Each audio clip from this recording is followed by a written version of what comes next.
Sa hapong ito, ipapakita ko sa inyo kung paano ako nagpe-prepare ng pagkain ng aking mga alagang aso. Samahan niyo muna akong kumuha ng malunggay dito sa likod ng bahay namin. Alam niyo ba, sinadya ko talagang itanim itong mga malunggay na ito dahil napakahalaga nito sa tulad ko na nagre-rescue ng mga aso. Maraming benefits ang malunggay o kung tawagin nila ay moringa. Alam niyo ba, isa sa mga benefits nito ay meron itong anti-inflammatory and antioxidant properties. Tumutulong din ito para i-reduce yung cholesterol. Pinopromote din ito ang healthy digestive system. Oh my gosh, para siyang probiotics. At isa sa mahalagang benefits nito ay binuboost niya yung immune system ng ating mga alagang aso para hindi sila agad-agad dinadapuan ng kung ano-anong sakit. Idagdag pa natin yung mga benepisyo tulad ng ini-increase niya yung energy levels at ini-improve niya yung dog's brain function. So mas nagiging matalino yung mga alaga nating aso. Mas nagiging alerto sila. According pa sa studies guys, malunggay is rich in minerals, nutrients, proteins, and vitamins. Binansagan nga ito na miracle food. And according pa sa research, sinasuggest nila that this superfood is just as remarkable for dogs. Maglagay muna tayo ng kanin dito sa lagayan nila ng pagkain. As in, dyan ko talaga tinitimpla yung mga pinapakain ko sa kanila.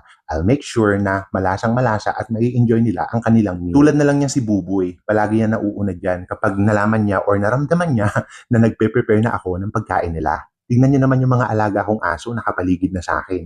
Ayan, hinahalo ko na siya. And guys, nilagyan ko rin siya ng chicken heads o ulo ng manok. Based on research, ang chicken heads daw is packed with protein, omega-3 fatty acids, and vitamins. Not to mention, the crunch is great for dental health. Alam niyo yun, kapag ninunguya nila, may kurot ng crunch, so parang pinopromote din niya yung dental health. Mula sa pagkain ng ating mga alagang aso ng ulo na manok, they can get protein and calcium from chicken heads according po sa research. Sabi pa sa research, sa pagkain nila ng ulo na manok, meron daw mga nutrients na mahalaga upang panatilihin na healthy at strong ang kanilang bones and teeth. Maganda pala itong chicken heads para sa ating mga dogs. Pero guys, hindi ko inaaraw-araw ito ha. Ito naman pong mga malunggay, 3 to 4 times a week ko lang din nilalagyan yung mga foods nila. Ito na yung mixture natin. Kailangan kong haluing mabuti kasi naniniwala ako na the more na hinahalo mo, dinudurog mo ng mga malilinis mong kamay, mas nagiging malasa siya. The more na dinudurog mo siya, mas nagiging masarap at malasa siya sa ating mga alagang aso. Sa mga nagtatanong kung ilang beses ko daw pinapakain ang aking mga alagang aso, twice a day ko po silang pinapakain. According sa research, dogs should eat at least 2 meals each day, about 12 hours apart. 12 hours po yung pagitan.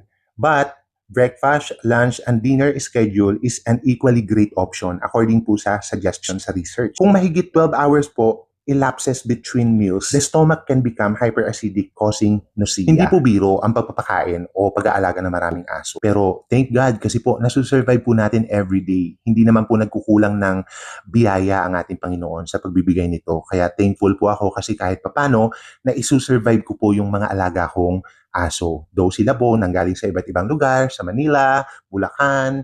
Alam niyo po bang galing sila sa iba't ibang lugar, hindi sila magkakakilala? Then, inadapt lang ho natin sila, na-rescue natin sila para dito sila maninirahan sa aming farm at ma-enjoy po nila yung kanilang pamumuhay dito. Tinuturing natin silang family, tinuturing natin silang barkada, friends, kasi po itong mga dogs na to, mararamdaman mo talaga, mayroon po silang sense of gratitude. Yun ba tawag doon? Debt of gratitude. Alam niyo, yung pagtanaw ng utang na loob sa mga tao na kumupkop, nagmamahal at nag-aalaga sa kanila. Napapatunayan ko po yan kasi sa dami po ng mga na-adapt natin, araw-araw na ramdam ko po yung pagmamahal nila at pagpuprotekta nila sa mga tao na kumupkup sa kanila. Kaya hindi po tayo lugi. Alam niyo po bang nilikha din naman sila ng Panginoon? Hindi lang naman po tayo nilikha ng Panginoon. Better yet, wag po natin silang sinasaktan, wag po natin silang inaabandona. And best thing to do guys to prevent yung pagdami ng population nila is ipakapunho natin sila. Kapun na po lahat ng dogs and cats ko na nandito. Kaya happy po ako kasi nape-prevent po natin yung pagdami ng kanilang population para mabawasan naman yung mga strays o yung mga aso o pusang palaboy sa kalye.